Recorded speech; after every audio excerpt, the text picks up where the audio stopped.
नमस्कार दोस्तों, मैं अंकुर उपाध्याय स्वागत करता हूं आप सभी का एक बार फिर से अपनी नई वीडियो में। दोस्तों, वोडाफोन आइडिया इस कंपनी के चाहने वालों की कमी नहीं है। अगर भारतीय निवेशकों की पोर्टफोलियो में सबसे ज्यादा कोई स्टॉक घर करके बैठा हुआ है वो वोडाफोन आइडिया का है। और इस शेयर को जो चाहते हैं ना, वो केवल एक ही कंडीशन है उनकी कि ये शेयर बड़ा सस्ता है, उठा के रख लो। वोडाफोन आइडिया सबके फोन में है, सिम है सबके पास, तो ये कंपनी आज नहीं तो कल ऊपर चली जाएगी। और ये स्टॉक भी थोड़ा हाई बीटा रहता है, मूव दे देता है 2-4 दिन अगर बड़े वाले, तो लोग दबा के खरीद लेते हैं और फिर फंस जाते हैं। लंबी अवधि की कहानी इस स्टॉक की बहुत खराब लगी रही है, लेकिन लोगों को उससे फर्क नहीं पड़ता। लोगों को सिर्फ फर्क पड़ता है 2 दिन में 20% मूव कर जाए स्टॉक एक बार, तो बस सबका फेवरेट बन जाता है। और इसीलिए मैं हमेशा कहता हूं कि लंबी अवधि का अगर आप सोचोगे तो वोडाफोन आइडिया में आपको कुछ नहीं दिखेगा। शॉर्ट टर्म में देखोगे तो कभी कुछ दिखेगा, कभी कुछ दिखेगा। हमेशा लोग सोचते हैं 6 रुपये पे आ गया खरीद लो, 8 तो हो ही जाएगा, और वो 30% बन जाता है परसेंटेज टर्म्स में। लेकिन कोई ये नहीं सोचता कि अगर 8 आ भी गया और मैं इसको और लंबा कैरी करके गया तो दोबारा 6 रुपये हो जाएगा। क्योंकि एट द एंड कंपनी अपने बिजनेस से रन कर सकती है, और बिजनेस मॉडल देखें तो धीरे धीरे कस्टमर बेस कम होता जा रहा है। जो इसके कॉम्पिटिटर्स हैं वो धीरे धीरे और बड़े होते जा रहे हैं। वोडाफोन आइडिया की बैलेंस शीट बहुत खराब होती जा रही है, कंपनी कर्ज में लथपथ पड़ी है। नो डाउट ये कंपनी एक बड़े ग्रुप की कंपनी है, बिरला ग्रुप। लेकिन अगर मैं आपसे कहूं कि ये कंपनी हो सकता है आने वाले समय में एक सरकारी कंपनी बने, तो आपको कैसा लगेगा? आई थिंक झटका लगेगा। लेकिन एक्चुअली में फैक्ट यही है कि हो सकता है वोडाफोन आइडिया एक सरकारी कंपनी के रूप में बदल जाए। कैसे, चलिए समझते हैं। दोस्तों, कल मैंने आपके साथ एक रील भी शेयर करी थी, अभी डिटेल्स में बात करूंगा आप सभी के साथ। वोडाफोन आइडिया के लिए बात करें तो वोडाफोन आइडिया एक बार फिर अपने जो ड्यूज हैं उनको चुकाने में असफल रहा है। ये नेगेटिव है, सही बात है। लेकिन एक बार फिर वोडाफोन आइडिया ने क्या करा है कि भैया कर्ज के बदले इक्विटी थमा दी है, सिंपल। और ये इक्विटी थमाई गई है एक बार फिर सरकार को। जी हाँ, मैं आपको बताना चाहूंगा, government to convert Vodafone Idea's ₹36,950 crore dues into equity. 36,950 crore के जो बकाया थे उनको इक्विटी में कन्वर्ट कर दिया गया है। और कंपनी वोडाफोन आइडिया जो है वो सरकार को ये 36,950 करोड़ की इक्विटी थमा देगी। और जैसे ही ये इक्विटी थमाएगी उसके बाद जो सरकार का स्टेक है वोडाफोन आइडिया में, सोचो बढ़कर कितना हो जाएगा, 49%। जी हाँ, और आप सभी को अच्छे से पता है किसी भी कंपनी में अगर कोई पर्टिकुलर ग्रुप या पर्टिकुलर एंटिटी 50% से ज़्यादा स्टेक ओन करती है तो फिर वो कंट्रोलिंग स्टेक हो जाता है, फिर वो उसी के नाम से जाने लगती है। और वोडाफोन आइडिया में 49% पे सरकार ऑलरेडी आप कह सकते हो आई जाएगी, और उसके बाद रह जाएगा 2% या 1.1% भी आएगा तो भी फिर वो सरकारी कंपनी के रूप में देखी जाएगी। मैं आपको बताना चाहूँगा इस कंपनी का हाल बहुत ही बेहाल है। करीब करीब department of investment public asset management government के पास है 22.63% फिलहाल, और प्रमोटर्स के पास अराउंड 38.8% है। और ये धीरे धीरे कहीं ना कहीं वहाँ पहुँच रहा है, आपके लिए सरकारी माहौल बन रहा है इस कंपनी का।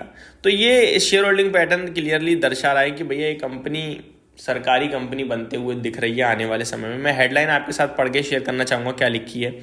Government to convert Vodafone Idea's ₹36,950 crore dues into equity, stake to rise to 49%। ये खबर आ रही है, डिटेल पढ़ते हैं। Vodafone Idea has announced on Saturday that the government will convert its outstanding spectrum auction dues into equity worth ₹36,950 crore, increasing its stake in the telecom company from 22.6% to approximately 49%। लगभग अभी जो government के पास 22.5% है, सीधे बढ़कर हो जाएगा 49%। However, the promoter will continue to retain operational control of the company। अभी भी प्रमोटर से ज्यादा स्टेक सरकार पे हो जाएगा, लेकिन जो कंट्रोलिंग स्टेक माना जा रहा है वो फिर भी जो है वो प्रमोटर्स के पास ही रहेगा, ये बताया गया है in a press statement. Vodafone Idea said the Ministry of Communication had issued an order on March 29, 2025 approving the conversion in line with September 2021 telecom reform package. The company received the order on March 30 As a part of the process, Vodafone Idea will issue 3,695 crore equity share at a face value of 10 rupee each within 30 days of receiving approval from relevant authorities, including the SEBI. The issue price was determined based on the volume weightage average.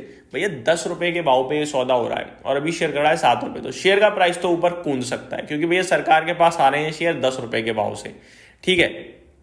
तो share का price तो no doubt कूद सकता है और ये 10 रुपए का प्राइस जो आया है वो एवरेज वॉल्यूम वेटेड प्राइस के हिसाब से आया है, 90 दिन की ट्रेडिंग के हिसाब से, जो कि वो बनता है 10 रुपए के समथिंग। तो ये पूरी की पूरी डिटेल पोस्ट कन्वर्जन, ये जैसे ही होगा सौदा, the government will hold a nearly 49% stake in Vodafone Idea while the promoter will continue to oversee the company's operations. The telecom firm stated that it will take all necessary actions to complete the equity issuance upon securing the required approvals. तो काम अभी भी वही करेंगे, ये सारी details आते हुए दिख रही हैं वोडाफोन आइडिया की तरफ से। स्टॉक हो सकता है ऊपर कूद जाए, बट मुझे नहीं लगता आपको कुछ करना चाहिए। अब यहाँ पे क्या है ना कि खबरें पता है क्या बनने लगेंगी कि वोडाफोन आइडिया कुछ समय में सरकारी कंपनी बनेगी और सरकारी कंपनी वोडाफोन आइडिया को मर्ज कर दिया जाएगा बीएसएनएल से, ऐसा कुछ हो सकता है। और अगर ऐसा होता, ये अब तुक्के मारने वाली बात है, मैं आपको क्लियरली बता रहा हूँ। देखो, हर जितने लोग उतना दिमाग, ठीक है, सबके पास अपना एक दिमाग है, सबके पास अपने एक थॉट प्रोसेस है, चाहे कोई भी कैसा भी है, सबके पास थॉट प्रोसेस है। तो भैया अब लोग अलग अलग बातें बनाएंगे, लेकिन ये बात सबसे ज्यादा बनेगी कि अगर ये कंपनी सरकारी बनते हुए दिख रही है जैसा कि बनी, तो बीएसएनएल के साथ गवर्नमेंट इसे आगे चलकर मर्ज कर सकती है। और मर्ज किया तो होगा क्या भाई साहब, होगा ये बीएसएनएल और वोडाफोन आइडिया, इनकी जिंदगी सुधरने के चांसेस हो सकते हैं और ये दोनों मिलकर फिर दिक्कत प्रॉब्लम कर सकते हैं मेन टेलीकॉम प्लेयर्स को।